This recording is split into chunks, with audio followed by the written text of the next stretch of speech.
मधु चव्हाणजी, मधुजी, खरं तर तुम्हाला संताप आहे या सगळ्या भाषेच्या बद्दलचा, मला याची कल्पना आहे. पण काय करायचं, या भाषेमुळे या महाराष्ट्रामध्ये ज्या प्रकारची दुही निर्माण होतीये, ही दुही कशी निस्तरली जाणार आहे पुढच्या पिढ्यांच्यासाठी, आणि ही भाषा याचं समर्थन कोण आणि कसं करतात. तर सरकारमधले मंत्री जर असं बोलायला लागले तर मग काय करायचं? मला असं वाटतंय की आता माझे मित्र बोलले त्यांच्याशी काही एक दोन ओळी सोडल्या ते मी पूर्णतः सहमत आहे. अतिशय सामंजस्याने बोलले. महाराष्ट्राला कुठे नेऊन ठेवतायत हे सगळे नेते? आपल्या ऑफिसमध्ये, कार्यालयामध्ये छत्रपती शिवाजी महाराजांचं त्या ठिकाणी फोटो किंवा प्रतिमा ठेवून बोलत असतात. छत्रपती शिवाजी महाराजांनी 18 पगड जातींना बरोबर घेऊन त्यांच्या स्वप्नातलं महाराष्ट्राने देश निर्माण करायचं होतं केला. माननीय मंत्री महोदय दोन्ही असतील, त्याने अधिक जबाबदारीने बोललं पाहिजे. ही काय भाषा वापरतात? सगळ्या जातीपाती एकमेकांच्या विरोधात उभा राहिलेत. एका विशिष्ट धर्माचे लोक महाराष्ट्रात नाही सगळ्या देशात हा तमाशा बघतायत काय चाललंय ते.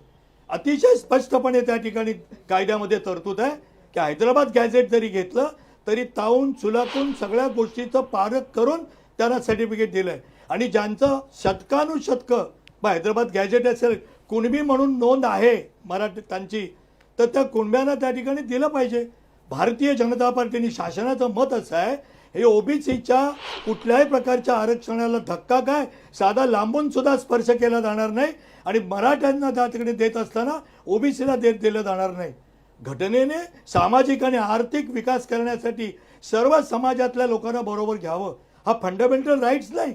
डायरेक्टिव्ह प्रिन्सिपलमध्ये दिलेली काही तत्व आहेत की वेळोवेळी शासन दीन, दुबळे, दलित, आर्थिकदृष्ट्या मागासलेले, अज्ञानी यांना वर आणण्यासाठी, अपलिफ्ट करण्यासाठी कायदे केले पाहिजेत. आणि म्हणून मला असं वाटतंय की अशा तऱ्हेची भाषा ही बरोबर नाही. माननीय जरांगे पाटलांनी सुद्धा कशी भाषा वापरता तुम्ही, भुजबळ साहेब सुद्धा किंवा वडेलवट्टी साहेब सुद्धा, तुम्ही कसली तुम्ही अधिक जबाबदारीने बोललं पाहिजे. तुम्ही सत्ताधीश नसाल तरी विरोधी पक्ष नेते आहात.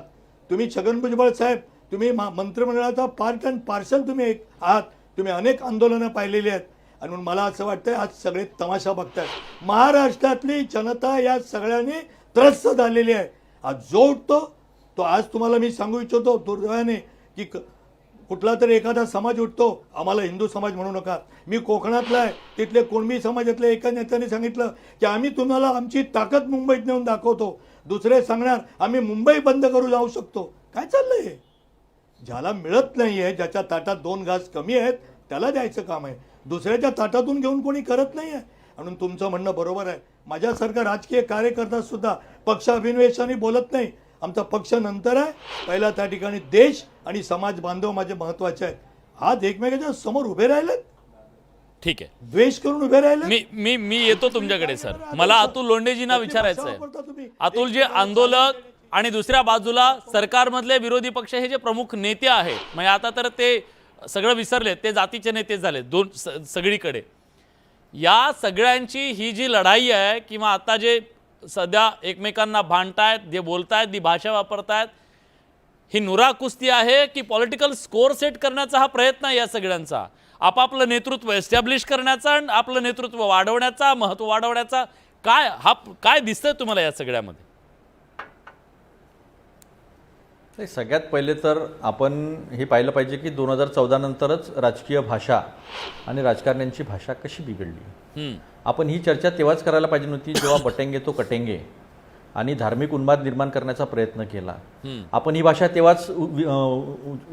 तेव्हाच आपण चर्चा करायला पाहिजे नव्हती ज्यावेळेस एक जात दुसऱ्या जातीच्या विरोधात, एक धर्म दुसऱ्या धर्माच्या विरोधात आणि वेगवेगळ्या जातींना जे उचकवण्याचा कार्यक्रम झाला.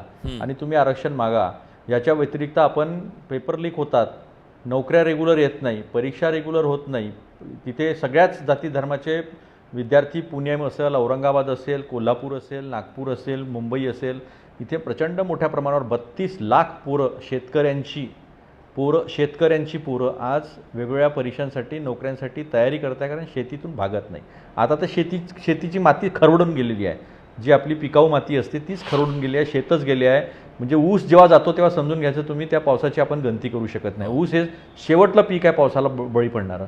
ते पडल्यानंतरही जर आपण 10 रुपये, 5 रुपये, 15 रुपयाचा त्याच्यावर टनावर लावत असेल तर आपण ती चर्चा करत नाही. आपण आता विजेचे दर आज वाढलेले आहेत त्याच्यावर चर्चा करत नाही. म्हणजे मी काय राजकीय चर्चा करत नाही आहे, पण जे मूळ मुद्दे आहेत त्या मूळ मुद्द्यावर आपण चर्चा करतो का?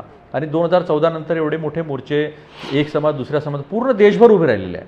मी इथलं बोलत नाही, पूर्ण देशभर उभे राहिलेले आहे. आणि मग आता राजकारण्यांना, आता सत्ताधाऱ्यांना, दोन्हीकडे double engine, triple engine, quadruple engine, म्हणजे चार इंजनचे सरकार जिकडे तिकडे आहेत, तर मग त्यांना एक जे त्यांनी तत्व मान्य केलेलं आहे आता, की राहुल गांधींनी त्यांना 2 वर्ष सतत मागे लागून मान्य करायला लावलेलं आहे, की तुम्ही जातीगत जनगणना करा आणि ज्याची जेवढी संख्या आहे तेवढं देऊन टाका. जेव्हा आपण EWSचं काढलं, आता पर्टिक्युलर मी कुठल्या समाजाला काही म्हणणार नाही, मी इथे पक्षाचा कार्यकर्ता म्हणून बसलेलो नाही, तेव्हा तुम्हाला 50% मर्यादा ओलांडता येते.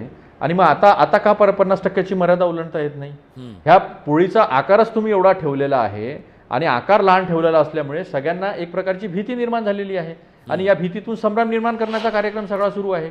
तुम्ही जातीगत जनगणना करा, जी आमची मागणी आहे, काँग्रेसची मागणी. नाही, काँग्रेसच्या एका भूमिकेवर तर आज मनोज जरांगे पाटलांचा आक्षेप आहे. 94चा GR तुम्ही जो काढला, म्हणजे तेव्हा तुमचं सरकार होतं, त्या 94च्या GRनं वाटोळं केलं मराठा समाजाचं, असं त्यांचं म्हणणं आहे. आणि वडेट्टीवार तुमच्या पक्षाचे नेते आज ज्या प्रकारची भाषा बोलतायत त्याच्यावर सुद्धा आक्षेप आहे. मी कुठल्याही भाषेचं, कोणाच्याही भाषेचं समर्थन करण्याचं काहीच कारण नाही. हा यशवंतराव चव्हाणांच्या सुसभ्य गरजेचं राजकारण करणारा महाराष्ट्र आहे आणि महाराष्ट्राकडं सुसभ्य राजकारण, सांस्कृतिक असणारा राज्य म्हणून देशभरात जो काही लौकिक होता तो 2014 नंतर गेला. तुम्ही त्याला आता म्हणा हे राजकीय स्टेटमेंट आहे की काय, पण 2014 नंतरच अशी भाषा आली, 2014 नंतरच मीडियावरचे दडपणं आले, 2014 नंतरच्याच मीडियाच्या चर्चा ज्या आहेत त्या घाणेरड्या आणि खालच्या स्तरावर गेलेल्या आहे. याच्यात काही दुमत असण्याचं काही कारण नाही आहे. पण मी जो मुद्दा उपस्थित केला तो मूळ मुद्द्याला हात घालणारा आहे की तुम्ही